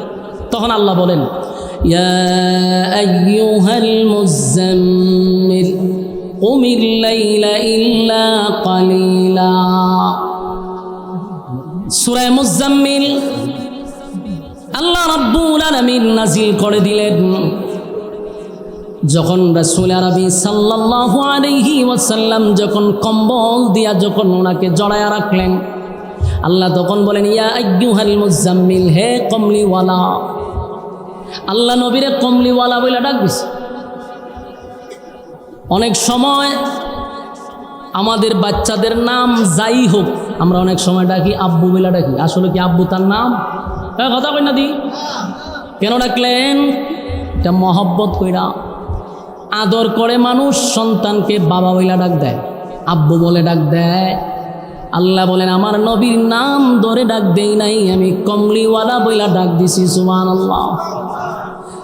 কমলিওয়ালা। এই সূরা নাজিল করার পরে রব্বে কারীম এই সূরার মধ্যে নবীরে প্রায় 6টা থেকে 7টা কর্মসূচি দিছে। সুবহানাল্লাহ। কয়টা কর্মসূচি? 7টা কর্মসূচি দিছে। আপনার আর কি ধৈর্য আছে? আপনারা আর এই লড়াছড়ায় আমার কথা বলার আগ্রহ আস্তে আস্তে কমতেছে। লড়াছড়া করিন না, কথাগুলো একটু মনোযোগ দিয়ে শুনেন। আপনারা যত অমনোযোগী হইবেন আমি তাড়াতাড়ি ছেড়ে দেবো, আমার অসুবিধা নেই। তাড়াতাড়ি ছেড়ে দিলে আপনারা চেয়ে আমার লাভ বেশি। অসুবিধা কি? মনোযোগ দিয়ে শুনেন। বলুন সূরা মুজাম্মিল কেন নাজিল হইল? আল্লাহ রাব্বুল আলামিন বলেন কামলিওয়ালা, কামলিওয়ালা বইলা ডাক দিছে। আমার নবীর অনেক নাম আছে। আল্লাহ কোনো সময় মুদ্দাসির বলে ডাক দিছে, কোনো সময় আমার নবীরে তাহা বলে ডাক দিছে, কোনো সময় আমার নবীরে ইয়াসিন বলে ডাক দিছে, উফাদি দিয়া, উফাদি বলে ডাক দিছে। আল্লাহ নবীকে আয়াত নাজিল করে নবীকে জানায়া দিলেন, পয়গম্বর প্রস্তুতি নিতে হবে, প্রস্তুতি নিতে হবে, বিশাল এক দায়িত্ব আপনার উপরে। এইভাবে কম্বল দিয়া জড়ায়া থাকলে চলবে না, আপনার অনেক কাজ আছে। নবী এখনই প্রস্তুতি নেন। একে একে আমার নবীরে প্রস্তুতি নেওয়ার জন্য আল্লাহ বলতে শুরু করলেন। আল্লাহ বলেন, ইয়া আইয়ুহাল মুযাম্মিল, ও কমলিওয়ালা, ইয়া আইয়ুহাল মুযাম্মিল কুমিল লাইলা ইল্লা কালিলা। আপনি দাঁড়ায়া যান রাতের একটা অংশে, রাতের একটা অংশে আপনি দাঁড়িয়ে আমি আল্লাহর সামনে দাঁড়িয়ে আপনি নামাজ শুরু করে দেন। কিয়ামুল লাইল, তাহাজ্জুদ নামাজের কথা বলছে। এখানে অনেকগুলা কর্মসূচি দিছে, মনোযোগ দিয়ে যদি শুনেন তাহলে একটা একটা কমন যাবে। এক নাম্বার হলো আপনি প্রস্তুতি নেন। যে কোনো কাজ করতে গেলে এটার একটা প্রিপারেশন আছে না নাই? আপনারও ওয়াজ মাহফিল আইসুন, একটা প্রিপারেশন আছে না? কেউ খাইয়া টিয়া বাড়িছে, কেউ না খাইয়া বাড়িছে, কাপড় চোপড় বনছে, পরার পরে সিদ্ধান্ত নিয়েছে মাহফিলও যাব। বিভিন্ন প্রিপারেশন আছে। আগে আগে বাজার ফিরে লাইছেন, আগে আগে চলে আসছেন, এটা একটা প্রিপারেশন। 23 বছর নবী দাওয়াত দিবে, দিনের খেদমত করবে, নবীকেও আল্লাহ বলতেছে আপনি একটা প্রিপারেশন নেন। আর আপনার যে কাজগুলো করতে হবে, প্রথম কথাই হলো আপনি দাঁড়িয়ে যান কিয়ামুল লাইল, রাত্রের নামাজে দাঁড়িয়ে যান। তখন শুধু এই তাহাজ্জুদের নামাজের কথা বলছে, তখন 5 ওয়াক্ত নামাজ ছিল না। তাহাজ্জুদের নামাজ তখন ফরজ, রাসূলকে বলছে আপনি নামাজে দাঁড়িয়ে যান। রাত্রের নামাজ, এই নামাজটা অত্যন্ত গুরুত্বপূর্ণ। যেন আল্লাহ বলেন, ইয়া আইয়ুহাল মুযাম্মিল, এ কামলিওয়ালা, কুমিল লাইলা ইল্লা কালিলা, আপনি রাতে জাগ্রত থাকেন, আপনি রাতের একটা অংশ আমি আল্লাহর কাছে ব্যয় করেন। নিসফাহু আও ইনকুসহু মিনহু কালিলা, অথবা রাতের একটা অংশ হইলে চলবে। প্রথম দিক দিয়া নয়, শেষের এক অংশ, 3 অংশের যে কোনো এক অংশ আপনি ইজ্জত দেয়। এই জন্য সমস্ত নবী রাসূলগণ রাতের নামাজ পড়ছে, সাহাবায়ে কেরাম পড়ছে। যত পীর আছে, বড় বড় বুজুর্গানে দিন, তারা রাতের নামাজ ছাড়া কেউ আল্লাহর ওলি হতে পারে নাই। আমার কথা কি বুঝতেছে? তাহাজ্জুদের নামাজ না পড়লে আপনি জাহান্নামে যাবেন না, কিন্তু তাহাজ্জুদের নামাজ পড়লে আল্লাহর সঙ্গে আপনার একটা বন্ধুত্ব তৈরি হবে। 5 ওয়াক্ত নামাজ দিয়া জাহান্নাম থেকে বাঁচা যাবে রে, কিন্তু আল্লাহর সঙ্গে বন্ধুত্ব হয় না। আল্লাহর সঙ্গে বন্ধুত্ব করতে হলে তাহাজ্জুদের নামাজে দাঁড়াইতে হবে। তাই আল্লাহর হাবিবকে আল্লাহ বলেন, ইয়া আইয়ুহাল মুযাম্মিল কুমিল লাইলা ইল্লা কালিলা, বন্ধু আপনি রাতের নামাজে দাঁড়িয়ে যান। আমার নবী তাহাজ্জুদের নামাজ পড়ছে, শুধু তাই নয়, সাহাবায়ে কেরামরা তাহাজ্জুদের নামাজ পড়ছে। সাহাবায়ে কেরামদের মধ্যে প্রতিযোগিতা, নামাজ নিয়ে প্রতিযোগিতা হইতো গো, নামাজ নিয়ে প্রতিযোগিতা হইতো, কে কার আগে তাহাজ্জুদে দাঁড়াইতে পারবে। খলিফাতুল মুসলিমিন হযরত ওমর রাতের বেলা সিদ্ধান্ত নিল, আজকে সবার আগে আমি তাহাজ্জুদে দাঁড়াবো। মসজিদে নববীর ভিতরে সবার আগে গিয়ে আজকে আমি দাঁড়ায়া যাব। হযরত ওমর রাতের বেলা কাপড় পরিধান করে, খুশবু মেখে মসজিদে নববীর দিকে রওনা দিয়া দিচ্ছে। মসজিদে নববীর দিকে রওনা দিয়া দিল। যে মাত্র মসজিদে নববীর মধ্যে গেল, গিয়া দেখে ওনার আগেই হযরত আবু বকর সেখানে উপস্থিত। সুবহানাল্লাহ। ওমর আফসোস করে বলে, হায় আফসোস, আমি আবু বকরের সঙ্গে পারলাম না। তারা ইবাদত নিয়ে প্রতিযোগিতা করত, আর আমরা এখন গুনাহ নিয়ে প্রতিযোগিতা করি। কার থেকে কে বেশি গুনাহ করতে পারবে? গুনাহের প্রতিযোগিতা বেশি রে, নেকির প্রতিযোগিতা কম। এক্সাম্পল দিলেই বুঝতে পারবেন। এই যে প্যান্ডেলের ভিতরে অনেক মানুষ বসা, এর থেকে বেশি গিয়া দেখেন দোকান ফাটে আছে, কথা হয় না? রাস্তাঘাটে এর থেকে বেশি মানুষ ঘুরাইতেছে। আর কিছু সংখ্যক মানুষ আপনারা এখানে বসে আছেন, তার মানে আপনারা নেকির প্রতিযোগিতায় আছেন। আলহামদুলিল্লাহ বলেন। আল্লাহ এদের থেকে আপনাকে কত মহব্বত আর কত ভালোবেসে এখানে প্রচণ্ড গরমের মধ্যে আপনি আমারে বসায় রাখছে। আবার আপনার সাথের লোকটারে রাস্তাঘাটে ঘুরাইতেছে, কাউরে দোকানে পাঠাইয়া ঘুরাইতেছে, কেউ রাস্তাঘাটে গল্প করতেছে। বুঝতে হবে তাদের থেকে আপনাকে আল্লাহ বেশি ভালোবাসে। কোনো মানুষকে যদি মালিক পছন্দ করে গো, ওই মানুষটাকে আল্লাহ বেশিরভাগ দিনের কাজ করার সুযোগ করে দেয়। ওই মানুষটাকে আল্লাহ তাহাজ্জুদে দাঁড় করায়া দেয়, 5 ওয়াক্ত মসজিদে যাওয়ার সুযোগ করে দেয়, নেকির কাজে জড়িত রাখে। বুঝতে হবে আপনার মালিক আপনারে ভালোবাসে। এই সময় শুকরিয়া আদায় করবেন। মসজিদে যদি 5 ওয়াক্ত নামাজ পড়তে পারেন, নিজে নিজে শুকরিয়া আদায় করবেন যে আমার মালিক আমারে কত ভালোবাসে, এই জন্যই তো আমারে মসজিদে আনছে। আমার সাথে লোকটারে দোকানপাটে বাজারে বসায় রাখছে, আর আমারে মসজিদে রাখছে। খুশি না বেজা?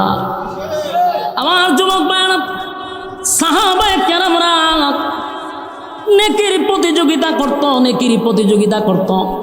হযরত ওমর প্রতিযোগিতা করত আবু বকরের সঙ্গে, আবু বকরের সঙ্গে নেকির প্রতিযোগিতা করত, কিন্তু যত চেষ্টাই করত কিন্তু আবু বকরের সাথে উনি পারতেন না আগে গিয়ে দেখুন উপস্থিত। আমার যুবক ভাইরা, আমাদের উচিত নেকির প্রতিযোগিতা করা, কথা বল না দি। আগে আগে মসজিদে যাওয়া, যে কোনো কাজ আমার নিয়ত থাকতে হবে এর আগে আমার এই কাজটা করতে হবে, এটা হলো নেকির প্রতিযোগিতা। এটা আল্লাহ পছন্দ করে।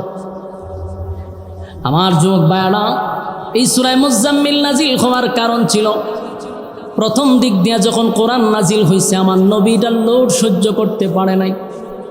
অনেক সাহাবীরা বলতো, হাবিব কিবরিয়া যখন গুড়ার উপরে থাকতো অথবা উটের উপরে রাসূল বসতো, তখন যদি কোনো আয়াত নাজিল হইত, উটের পাগুলি জমিনে ঢুকে যাইত। সুবহানাল্লাহ আছে? তাহলে কোরআনের আয়াতের লোড আছে না নাই? আম্মা জান আয়েশা বলেন, প্রচণ্ড ঠান্ডার মধ্যে কম্বলের নিচে আমরা শুয়ে আছি। এত ঠান্ডার মধ্যে যখন নবীর উপরে কোরআনের আয়াত নাজিল হইত, আল্লাহর নবী ঘেমে যাইতেন, পেরেশান হয়ে যাইতেন, ওনার শরীর দিয়া গাম মোবারক বাহির হইত। এই আয়াতের এত লোড, এত ক্ষমতা। এই কোরআন নবীর উপরে নাজিল হইছে। হেরা পর্বতে সর্বপ্রথম যখন নাজিল হয়, জিবরাইল আলাইহিস সালাতু ওয়াস সালাম পূর্ণ সূরত নিয়ে নবীর সামনে হাজির হয়। বারবার নবীরে বারবার বলতে লাগলো, পড়েন আপনি কোরআন পড়েন। নবী 5টা আয়াত শোনায়া দেওয়ার পরে যে নবীর শরীরে কম্পন সৃষ্টি হইল। নবী বারবার আম্মা জান খাদিজার কাছে কয়, খাদিজা গো, আমি মনে হয় বেশি দিন বাঁচব না, আমার লক্ষণ ভালো না। কিন্তু আম্মা জান খাদিজা ছিল অত্যন্ত বুদ্ধিমতী একজন মহিলা। এই জন্য বিবি যদি বুদ্ধিমান হয়, নেককার হয়, তাহলে স্বামী বেচারার জন্য অনেক ভালো, ফ্যামিলি ভালো চলে যদি বউ নেককার হয়। আর যদি বউ নেককার না হয়, তাহলে দুনিয়াটা একটা জাহান্নাম। বাস্তব না বাস্তব? আম্মা জান খাদিজা বলে, হাবিব চিন্তার কোনো কারণ নাই গো, আপনি ঘাবড়াইবেন না, কারণ জিন্দিগিতে আমি আপনাকে কোনোদিন আমানতের খেয়ানত করতে দেখি নাই। মানুষের সঙ্গে আপনি খারাপ আচরণ করেন নাই, মানুষের হক আপনি নষ্ট করেন নাই, সুতরাং আপনার উপরে এমন মুসিবত হতে পারে না, কোনো দুষ্ট জিন আপনাকে নষ্ট করতে পারে না, কারণ আপনি হক আদায় করছেন। তাই বিবি নিজের স্বামীকে সান্ত্বনা দেয় আর বলতেছে, নিশ্চয়ই আপনার সঙ্গে যার দেখা হয়েছে দুনিয়ার কোনো মানুষ নয়, এটা আল্লাহর কোনো ফেরেশতা। সুবহানাল্লাহ। সান্ত্বনা দিতেছে। আর আমরা যদি বউ হইতো, যদি হইতাম বলে একটা কুস্তা দিকে লাইছি, তা বললো মুরগি একটা সদকা দিয়ে দাও, আনালে অমুক মাজার একটা গরু লিয়ে যাও গা, ছাগল একটা লইয়া যাও, নিয়ে বাবার মান্নত করো, ভালোই যাবে গা। বুদ্ধি পরামর্শ তো গরু অভাব নাই, গড় একটা গরু ভাল দুইটা নেতা লাইছে। কিন্তু আম্মা জান খাদিজা বলেন যে আপনি জীবনে কারো ক্ষতি করছেন না, আপনারে তো কোনো জিন্নাতেও ক্ষতি করতে পারে না, সুতরাং আপনার সাথে যার সাক্ষাৎ হয়েছে নিশ্চিত উনি আল্লাহর কোনো পাঠানো ফেরেশতা। সুবহানাল্লাহ। জিবরাইল তো আসলেই নবীর সঙ্গে সাক্ষাৎ করছে। এখন রাসূল তো কাঁপতেছে, কারণ এটা তো লোড মারাত্মক। এরপরে নবী ওনার কাছে যখন কোরআন আসলো, আল্লাহ রাব্বুল আলামিন ঘোষণা দিয়া দিলেন, হাবিব 40টা বছর আপনি চুপ ছিলেন, চুপ থাকার কথা আমি আল্লাহ আপনাকে বলেছি। এবার আমি আল্লাহ আপনাকে বলে দিলাম, মক্কা নগরীর মানুষকে আপনি জানায়া দেন, আপনি শুধু মুহাম্মদ নয়, আপনি হলেন মুহাম্মাদুর রাসূলুল্লাহ সাল্লাল্লাহু আলাইহি ওয়াসাল্লাম। আল্লাহর হাবিব সর্বপ্রথম দিনের দাওয়াত দেওয়ার আগে আম্মা জান খাদিজাকে বললেন, খাদিজা গো, আমি তো দিনের দাওয়াত লইয়া মানুষের কাছে যাব, মানুষ যদি আমার জিজ্ঞাসা করে আপনার গড়ওয়ালি আগে দাওয়াত গ্রহণ করছেন, আমার গড় যদি ঠিক না থাকে আমি অন্য জায়গায় দাওয়াত দিয়া কি করব? আম্মা জান খাদিজা কোনো কথা না বলে বললেন, লা ইলাহা ইল্লাল্লাহু মুহাম্মাদুর রাসূলুল্লাহ সাল্লাল্লাহু আলাইহি ওয়াসাল্লাম। আল্লাহর নবী বললেন, খাদিজা কোনো প্রশ্ন করলে না, প্রশ্ন না করে আমার কালেমা তুমি গ্রহণ করলে। আম্মা জান খাদিজা বলেন, আমি তো অপেক্ষায় ছিলাম কবে আপনি বলবেন যে আমি আল্লাহর রাসূল, আর আমি এটার জন্য অপেক্ষায় ছিলাম। সুবহানাল্লাহ। আল্লাহর নবী নিজের ঘরের মধ্যে কালেমার দাওয়াত গ্রহণ করাইতে পারলেন, সাথে সাথে উনি মক্কা নগরীতে চলে গেলেন। গিয়া এক জায়গায় দাঁড়াইয়া সবাইকে একত্রিত করে বললেন, এই মক্কার মানুষেরা শোনো, আজকের পর থেকে শুধু আমি মুহাম্মদ নয়, আমি হলাম মুহাম্মাদুর রাসূলুল্লাহ সাল্লাল্লাহু আলাইহি ওয়াসাল্লাম। আর আমার সঙ্গে তোমরা পড়ে নাও, লা ইলাহা ইল্লাল্লাহু মুহাম্মাদুর রাসূলুল্লাহ সাল্লাল্লাহু আলাইহি ওয়াসাল্লাম। আমার যুবক ভাইয়েরা, মুরব্বী বাবারা, দিনের কান লাগায়া কথাগুলি শুনেন। প্রতি রাত আপনারা ঘুমান, প্রতি রাত আড্ডা মারেন, একটা রাত্রি না হয় একটু কষ্ট করলেন অসুবিধা হইব। এক হাবিবি কিবরিয়া 40 বছর পর্যন্ত কাউকে আদেশ করে নাই, কাউকে নিষেধ করে নাই। 40 বছর পরে যখন বললেন লা ইলাহা ইল্লাল্লাহ, নেই কোনো মাবুদ আল্লাহ ছাড়া, মুহাম্মাদুর রাসূলুল্লাহ সাল্লাল্লাহু আলাইহি ওয়াসাল্লাম আমি আল্লাহর বান্দা এবং রাসূল, আমার পরে আর কোনো নবী পৃথিবীতে আসবে না, কোনো রাসূল পৃথিবীতে আসবে না, আল্লাহ আমারে আখিরি জামানার পয়গম্বর হিসেবে প্রেরণ করেছেন। তোমরা আমার সঙ্গে পড়ে নাও লা ইলাহা ইল্লাল্লাহ, এই কালেমা পড়ে নিলে দুনিয়া এবং পরকালে শান্তি পাইবা। যুবক ভাই, যে মক্কার মানুষ আমার নবীকে আল আমিন বলে উপাধি দিল গো, আবু জাহেলের মতো ব্যক্তি আমার নবীর আল আমিন বলে ডাকছে। মক্কার মধ্যে আমার নবীর কোনো দুশ্মন ছিল না, মক্কার ভিতরে আমার নবীর দুশ্মনী কেউ করত না, কেউ নবীর বিরোধিতা কোনোদিন করল না। যেই মাত্র বললেন লা ইলাহা ইল্লাল্লাহ, আল্লাহ ছাড়া কোনো মাবুদ নাই, আর আমি মুহাম্মাদুর রাসূলুল্লাহ, এই স্লোগান দেওয়ার সাথে সাথে মক্কার মানুষ আমার নবীরে মারার জন্য পাথর নিয়ে দাঁড়াইছে। আমার কথা কি বুঝতেছেন? তার কারণ হলো এতদিন নবী আদেশ করে নাই, নিষেধও করে নাই, নবীর কোনো শত্রু ছিল না। যেই মাত্র নবী আদেশ করতে লাগলেন, নিষেধ করতে লাগলেন, শত্রুর এখন অভাব নাই। কথা বলো, সমাজের মধ্যে যদি আমি আপনি আদেশ করি, নিষেধ করি, আপনি আমারও শত্রু আছে। আর আপনি আমি যদি আদেশও নাই, নিষেধও নাই, একজনে খারিয়া নাচতেছে, আপনি যখন আস্তাগফিরুল্লাহ এটা করণ ঠিক না হয়ে আপনি তসবিলিয়া মসজিদে গেছেন গা, তাহলে আপনার কোনো শত্রু নাই। কিন্তু সমাজের মধ্যে শিরিক হচ্ছে, বেদাত হচ্ছে, আপনি চোখে দেখার পরেও যদি কথা না বলেন, যদি আপনার শত্রু নাই, কিন্তু আল্লাহর কাঠ ধরায় আপনাকে জবাব দিতে হবে। কথা বল না দি। এই জন্য রাসূল যতদিন আদেশ নিষেধ দেয় নাই ততদিন শত্রু নাই, যেদিন থেকে বললেন আজকের থেকে সুদ খাওয়া যাবে না, ঘুষ খাওয়া যাবে না, মদ খাওয়া যাবে না, জানা ব্যভিচার করা যাবে না, দুর্নীতি করা যাবে না, টেন্ডারবাজি করা যাবে না, চাঁদাবাজি করা যাবে না, সেদিন থেকে নবীর বিরুদ্ধে সবাই দাঁড়িয়ে গেছে। এর আগে শত্রু নাই। শত্রু হইল কেন? যারা সাদাবাজি করতে, এখন সাদাবাজির বিরুদ্ধে কথা বলে আমি মৌলবীরে বালা ভাবে সাদাবাজে, হ্যাঁ কথা কই না দি।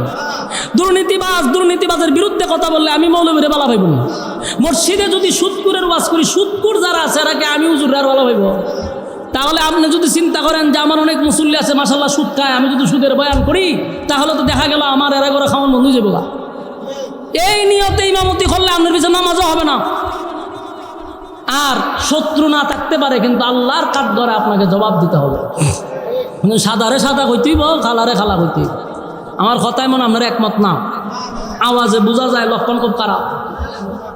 আল্লাহ রাসূল 40 বছর চললেন, সবাই কইছে মক্কা নগরী কেন, গোটা পৃথিবীতে এমন সন্তান আর নাই, এমন ভালো মানুষ কেউ নাই। কিন্তু কালেমার দাওয়াত দেওয়ার পরই কয় মোহাম্মদকে মারার জন্য ভাতুল্লিয়া দাঁড়িয়ে গেছে। আফন চাচা ভাতুল্লিয়া দাঁড়াইছে কেন? ওই যে নিষেধ দিছে। আবু জাহেল আলামিন বলে শিক্ষার দিছে না, আবু জাহিলই কয় যে মোহাম্মদকে দুনিয়ার থেকে সরাইতে হবে না হুজুর। কিন্তু সবাই জানতো উনি সত্য নবী। ওই যে রাসূল দাবি করার পরে এরা যখন জিজ্ঞাসা করছে কেমনে নবী হইছেন, রাসূল কয় আমার 40 বছরে অ্যানালাইজ করো। অ্যানালাইজ করে দেখে যে উনি নবী হওয়ার যোগ্য। সুবহানাল্লাহ। কারণ আল্লাহর হাবিবের জন্মটা তো এদের মধ্যেই হয়েছে, কথা কয় না? আবু জাহেল জানতো উনি সত্য নবী, আবুল আহাবও জানতো। যে আবুল আহাব পাথর লইয়া নবীরে দাঁড়াইছে সেও জানতো যে উনি সত্য নবী, কারণ জন্মটা এরা নিজের চোখে দেখছে। আবুল আহাব নিজের বান্দি আজাদ করে দিচ্ছে নবীর আগমনের খুশিতে। হে আবুল আহাব পাথর লইয়া কারণ হক কথা বলার কারণে। হক কথাটা কিন্তু তিতা, এটা কিন্তু মিষ্টি না, এটা অনেক তিতা। এটা ভালো লাগতেও পারে, নাও লাগতে পারে, কিন্তু আপনাকে হক কথা বলতেই হবে, এত যত খারাপ লাগুক। আমার যুবক ভাইরা, আল্লাহর হাবিব দুনিয়াতে আসার কারণে সবাই যখন খুশি ছিল, আবুল আহাবও খুশি ছিল, আবু জাহিলও খুশি ছিল। এখনো নবীর আগমনে সবাই খুশি হয়, কিন্তু নবীর সিরাত অনুযায়ী চলতে মানে না, চলতে পারে না। যদি হয় নামাজ পড়, রোজা রাখ, পর্দা কর, নিজের বউরে পর্দায় রাখ, নিজের বাচ্চারে পর্দাত রাখ, এটা সহ্য করতে পারে না। কথা বুঝতেছেন?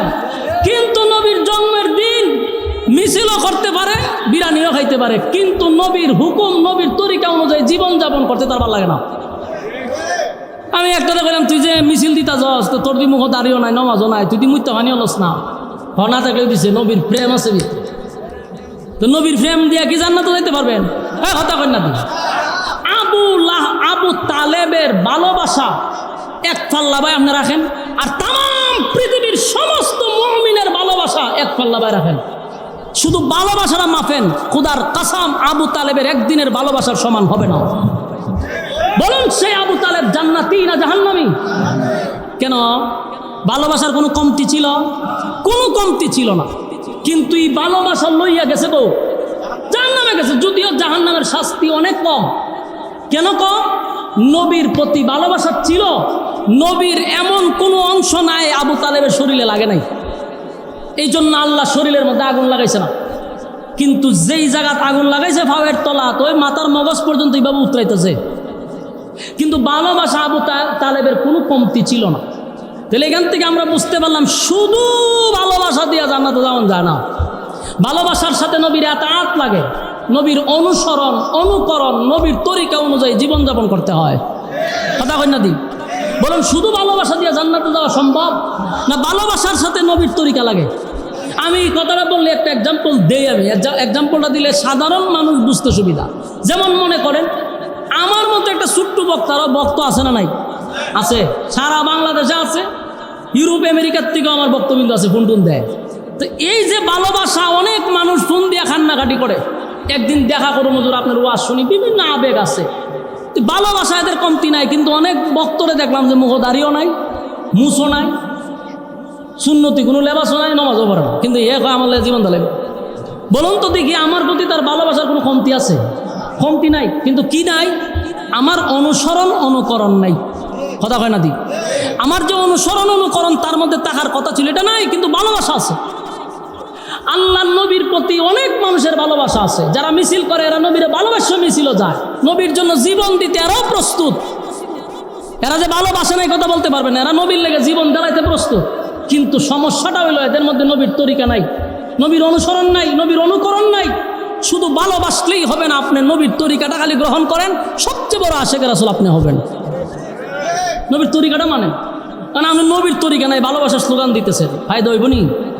আবু তালেব নবীরে ভালোবাসছে, একবারে মৃত্যুর আগ পর্যন্ত নবী কান্নাকাটি করছে যে আপনি একবার শুধু কালেমাটা পড়েন।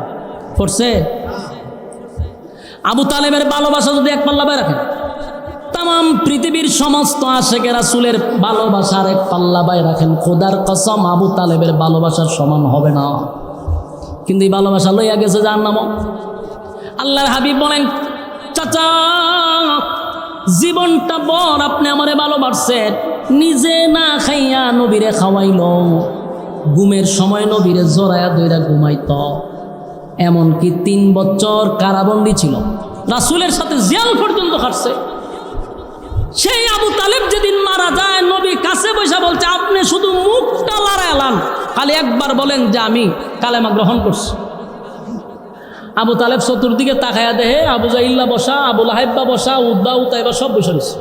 আল্লাহ রাসূল বুঝতে পারছে যে চাচা এরারে দেখতে কালেমা পড়ে না, তাই খুব কাছে গেছে, গিয়া রাসূল চোখ দিয়া পানি ছাড়তেছে আর বলতেছে, চাচা আপনার, আমি বুঝতেছি আপনি এদের দিকে তাকাইয়া কালেমা পড়তেছেন, আপনি শুধু মুখটা আমার কানের মধ্যে লাগাইয়া রাখেন, আপনি টুকটা লড়াইলেই হবে, আমি আল্লাহরে বলবো যে আমার চাচা পড়ছে। কিয়ামতের মাঠে আপনাকে না নিয়ে আমি জান্নাতে যাব না। সুবহানাল্লাহ, কি সুযোগটা দিছে দেখছেন? কিন্তু আবু তালেব বলেন, বাতিজা তুমি আমারে নসিহত করা লাগবে না, তুমি যে আল্লাহর পয়গম্বর সেটা মক্কাবাসীর থেকে আমি বেশি জানি। সুবহানাল্লাহ, তুমি সত্য নবীটাও জানি, তোমার কোরআন সত্য, তোমার আল্লাহ সত্য, তুমি রাসূল সত্য, এটা আমি জানি, কিন্তু আমি কালেমা পড়ব না। নাউজুবিল্লাহ। আল্লাহর নবী বলেন, প্রাণের চাচা কলিজাটা দিয়ে আমারে ভালোবাসছেন গো, আপনি আমারে এত ভালোবাসছেন, আমি কেমনে সহ্য করব? আপনি জাহান্নামের আগুনে জ্বলবেন আর আমি নবীটা দেখবো, এটা কেমনে সম্ভব?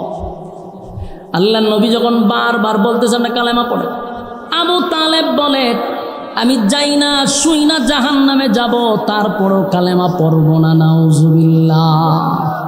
আল্লাহ রাব্বুল আলামিন তখন আয়াত নাজিল করে বলেন, বন্ধু আপনি কাইন্দেন না, আপনি আর একটা কান্নাকাটিও করবেন না, কারণ আপনার চাচা বলছে কালেমা পড়বেন, আপনি আরেকবার তারে রিকোয়েস্ট করবেন না, আমি আল্লাহ আপনার চাচাকে হেদায়েত দিব না, আমি তারে হেদায়েত দিব না, আমি তারে হেদায়েত দিব না, এটা আমি আল্লাহর একক সিদ্ধান্ত। কারণ আপনাকে পাঠাইছি ওয়াজ করবার লাগিয়া, হেদায়েত দিবার লাগি পাঠাইছি না। বলুন নবীকে হেদায়েতের মালিক আল্লাহ, নবীরে পাঠাইছে ওয়াজ করার জন্য।